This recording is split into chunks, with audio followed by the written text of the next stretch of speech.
Class 9 का chapter 1 का 1.4 exercise पढ़ने वाले हैं, जिसमें हम लोग रूट के बारे में पढ़ने वाले हैं। ठीक है, तो सबसे पहला क्वेश्चन यहाँ पे इसका एग्जांपल भी आपको बनाना है। ठीक है, तो एग्जांपल तो आपसे आराम से बन जाएगा जब आपको सिखा देंगे आज सबको, तो एग्जांपल बन जाएगा। तो सबसे पहला बोलता है कि classify the following number as rational और इरेशनल। बताइए रैशनल होगा इरेशनल होगा? इरेशनल होगा। टू माइनस रूट 5 हो गया, तो पूरा इरेशनल ये हो गया रेशनल हो गया। रेशनल जब इसको ब्रेक कीजिएगा तो ये प्लस रूट 23 माइनस 20 ये तो खत्म हो जाएगा ना, तो क्या बचेगा? सिर्फ 3 बचेगा। तो ये क्या हो जाएगा? समझे नहीं? समझे बता दे क्या। तो ये रूट 23 कट जाएगा, जैसे हम यहाँ पे काटते हैं ख़त्म हो जाएगा। ठीक है, तो ये हो जाएगा 3 बचेगा, इसमें इरेशनल नंबर हो जाएगा।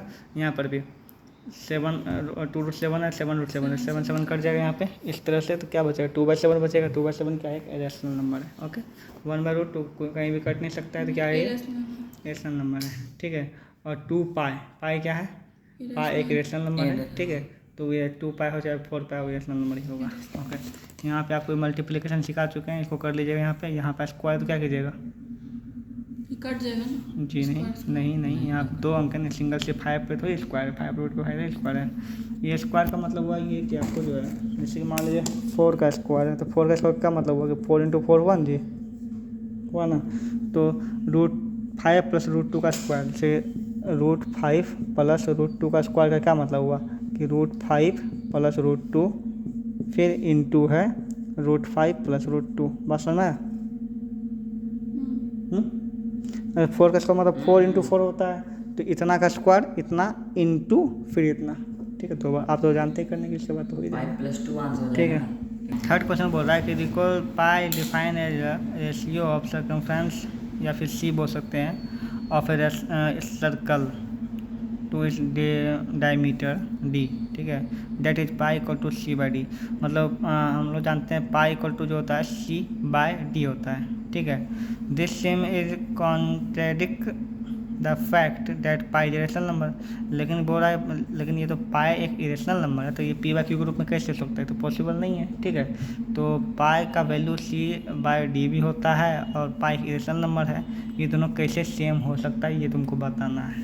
ठीक है, तो उसका आंसर ये है कि हाँ माना कि पाई जो एक इरेशनल नंबर है, लेकिन जब पाई का वैल्यू हम निकालते हैं तो ये लगभग में C/D के बराबर आता है, एक्यूरेट नहीं आता। इसका मतलब कभी भी ज़िंदगी में एक्यूरेट सर्कल का सर्कमफ्रेंस या एरिया नहीं निकाल सकते हैं, बिल्कुल हल्का फुल्का थोड़ा बहुत कम ही होता है या फिर ज़्यादा ही होता है। ठीक है, मतलब कम ही होता, ज़्यादा नहीं होता। ठीक है, तो इसलिए इसका एक्यूरेट वैल्यू निकल नहीं पाता, इसलिए एक इरेशनल नंबर है। सेम चीज़ यहाँ पर लिखा हुआ है।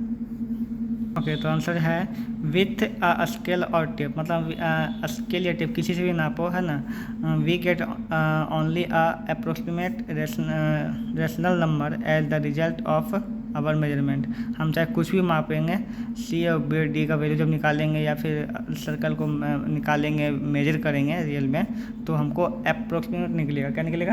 अप्रोक्सीमेट वैल्यू ही निकलेगा उसका। ठीक है, that is why pi can be represent by can be approximately represented as a quotient of two rational number। मतलब इसीलिए पाई जो हमेशा क्या होता है, अप्रोक्सीमेटली ही रिप्रेजेंट किया जाता है quotient of two rational number. Two rational number को किया जाता है, लेकिन वो क्या होता है, बिल्कुल उसका अप्रोक्सीमेट होता है। ठीक है, मतलब कि लगभग होता है।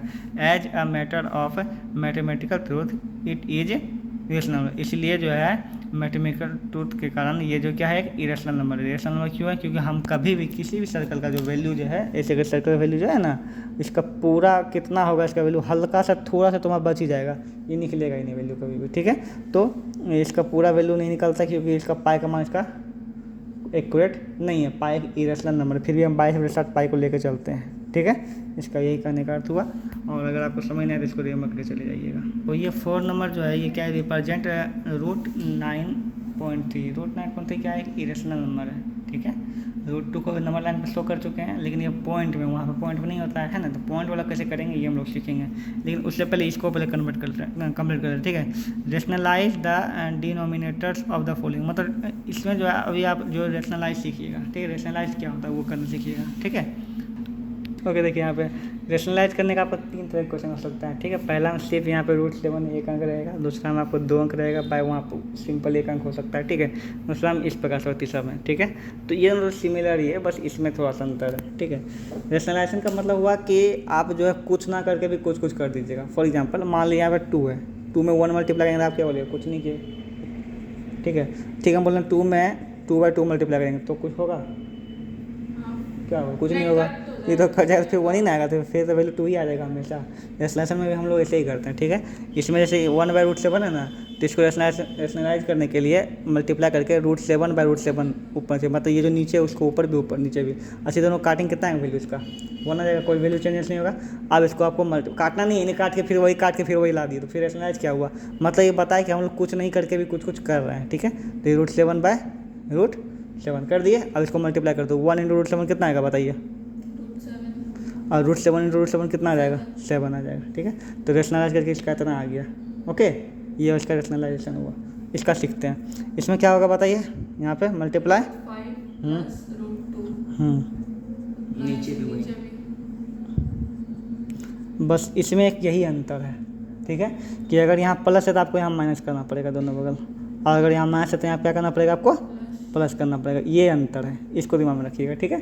कि जैसे सिंबल नहीं आता तो प्लस ही होगा। अब इन्हें बोले यहाँ तो प्लस छिपा है तो माइनस से क्यों नहीं किए, वो नहीं होता, ठीक है। यहाँ बीच में अगर प्लस है तो माइनस से होगा, और बीच में अगर माइनस है तो यहाँ पे प्लस से होता है, ठीक है। बाकी सब कुछ क्या होता है, सेम होता है, क्लियर, ओके, ठीक है। शुरू करें, तो यहाँ पे क्या करते हैं पता हम, √5 - √2 by √5 - √2, ठीक है। ये तो 1, हाँ ओके सॉरी, तो ये तो 1 में मल्टीप्लाई कर समथिंग उतना ही हो जाएगा, इतना पता ही आपको, ठीक है। तो ये तो ऐसे हो जाएगा, ठीक है। और नीचे देखिए तो कुछ बन रहा है, a + b × a - b, क्या होता है, a² - b²। आप चाहो तो इसको लॉन्ग प्रोसेस कर सकते हो, मतलब ये देखो यहाँ पे ये लिखोगे √5 + √2 फिर इंटू √5 फिर -√2, उसके बाद इसको इससे फिर इसको इससे करके करो सॉल्व, तो बाकी आंसर हो जाएगा, ठीक है। तो यहाँ पर थोड़ा स्मार्ट तरीका यूज करेंगे, होता है ना, याद है कि नहीं, a² - b² क्या होता है formula, a + b × a - b होता है ना जी। तो ये दिया हुआ इसका बदले ये हो जाएगा, तो a + b × a - b है ना, तो क्या हो जाएगा, a² - b²। तो ये कितना है, √5 का स्क्वायर -√2 का स्क्वायर कर देंगे। अब यहाँ तो ऊपर तो वही हो जाएगा, वो तो कुछ होगा नहीं। और ये क्या हो जाएगा बताइए, 5 - 2, फिर 25 गलती से बुला गया, तुम तो बुलाया था, -3, क्लियर। ये वो रेशनलाइजेशन इसको बोला जाता है, ठीक है। क्वेश्चन थोड़ा टेढ़ा लिखे हैं, बस ध्यान रख लीजिए, ठीक है। यहाँ क्या करना बताइए, फटाफट बताइए खुद से, क्या होगा, 3 प्लस प्लस 2√2 हो जाएगा, हाँ प्लस हो जाएगा, वैसे नीचे भी जी ओके। और यहाँ पे देखेंगे ये इसको बिल्कुल अलग, देखो ये अलग अलग है ना दोनों, तो इसको मल्टीप्लाई करना पड़ेगा इंडिविजुअली, ठीक है। तो इसको लिख दो पहले सॉरी आकर के, तो पहले ये पावर लिख दिया, फिर इंटू ये पावर लिख देंगे, समझ में आ रहा है आर्यन, नहीं हम तो वही बोले, नीचे तो a - b × a + b है ना, तो क्या हो जाएगा, a² - b² हो जाएगा, 3√2² माइनस, इसको तो इंडिविजुअली मल्टीप्लाई करना पड़ेगा आपको, कर दीजिएगा, और इसको जो गुना करिए करना पड़ेगा, ठीक है। उसका जो भी आंसर आएगा इतना बात करके कर लीजिएगा, ठीक है। बंद करें।